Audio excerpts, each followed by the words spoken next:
Patung Liberty merupakan salah satu monumen yang paling terkenal di dunia.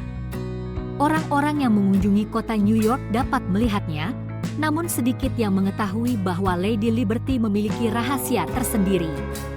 Salah satu rahasia tersebut adalah kemungkinan bahwa patung ini sebenarnya bukanlah seorang wanita. Mari kita melihat secara rinci. Patung Liberty terdiri dari beberapa bagian yang terpisah, yang sulit dibayangkan.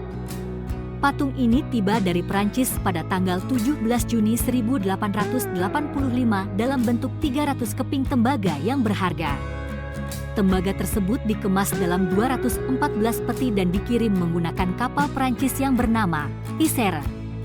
Setelah kapal yang membawa patung tersebut tiba di Amerika Serikat, sebanyak 200.000 orang berkumpul untuk menyambutnya. Upacara peresmiannya dilakukan pada tanggal 28 Oktober 1886 dan dipimpin oleh Presiden Grover Cleveland. Kampanye penggalangan dana untuk pembangunan patung ini merupakan salah satu yang pertama dalam sejarah. Awalnya, pematung asal Prancis, Frédéric Auguste Bartholdi, mengumpulkan dana di. Ternyata, patung ini tidak disponsori oleh pemerintah setempat. Setelah selesai, Bartholdi menawarkan patung tersebut sebagai hadiah untuk Amerika dengan satu syarat, yaitu mereka harus membangun fondasi patung tersebut. Pemerintah federal merasa kurang senang dengan syarat tersebut, sehingga status patung ini tidak jelas selama beberapa tahun. Kemudian, seorang konglomerat surat kabar Amerika bernama Joseph Pulitzer ikut campur. Dia menjadi penggerak di balik salah satu kampanye penggalangan dana terbesar dalam sejarah. Pulitzer menjanjikan penghargaan dan penghormatan di korannya untuk setiap kontributor. Meskipun 80% dari donasi berasal dari sumbangan kecil dari warga kelas menengah, Pulitzer berhasil mengumpulkan dana yang diperlukan dari lebih dari 120.000 donatur.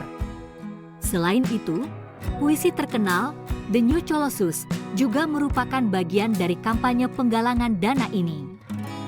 Puisi tersebut masih bisa dilihat pada plakat perunggu di bagian interior patung. Patung Liberty tidak selalu berwarna hijau.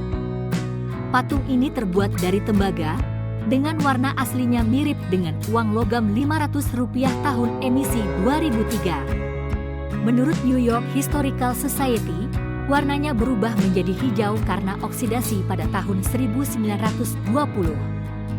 Pada suatu waktu, warnanya berubah menjadi setengah coklat dan setengah hijau.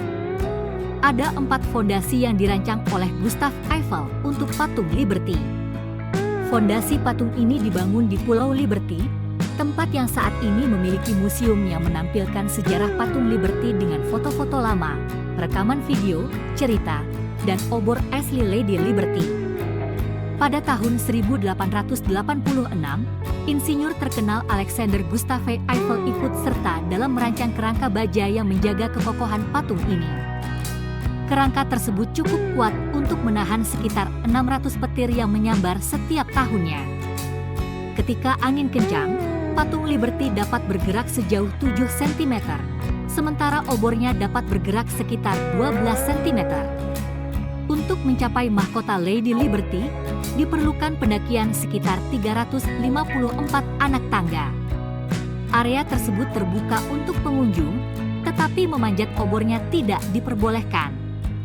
Mengenai kunjungan ke patung Liberty, penulis pernah mengunjunginya dan harus menaiki 300 anak tangga untuk mencapai bagian kepala patung dan melihat keluar melalui jendelanya. Tempatnya agak sempit, tetapi sangat mengagumkan. Selain itu, penulis juga bertanya apakah ada monumen ikonik lain yang pernah dikunjungi oleh pembaca dan mengajak mereka untuk membagikan pengalamannya di kolom komentar di bawah. Ada teori populer yang mengaitkan patung Liberty dengan Freemason. Ada kemungkinan bahwa awalnya patung Liberty dirancang dengan pakaian seperti seorang wanita desa di Arab dan berdiri di mulut selatan terusan Suez di Mesir. Namun, pemerintah Mesir tidak mampu membelinya, sehingga Bartholdi merancang ulang patung ini dengan memberikan pakaian baru dan nama baru, kemudian mengirimkannya sebagai hadiah kepada rakyat Amerika untuk merayakan Hari Jadi Revolusi Amerika. Bartholdi sendiri adalah seorang Freemason, dan minatnya terhadap Mesir membuatnya ingin menempatkan patung ini di sana sebagai simbol timur penunjuk jalan. Para anggota Freemason juga turut serta dalam upacara peletakan batu pertama pada tahun 1884. Wajah patung Liberty dapat terlihat seperti seorang pria ketika membayangkannya.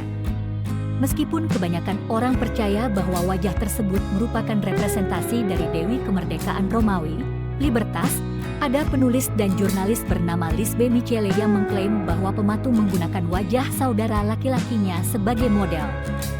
Dalam mempelajari foto-foto keluarga Bartholdi, penulis tersebut memperhatikan perbedaan bentuk alis, hidung, bibir, dan mulut antara ibu Bartholdi dan wajah patung. Dia juga menunjukkan kemiripan antara saudara laki-laki Bartholdi dewasa dengan patung Liberty. Terletak di Ponti Lama di Paris. Pembangunan replika ini didanai oleh orang-orang dari berbagai negara sebagai simbol persahabatan antara Prancis dan Amerika. Replika tersebut didirikan tidak jauh dari Menara Eiffel untuk memperingati 100 tahun peresmian patung tersebut. Jika pembaca belajar sesuatu yang baru hari ini, silakan klik tombol suka pada video ini dan bagikan kepada teman-teman.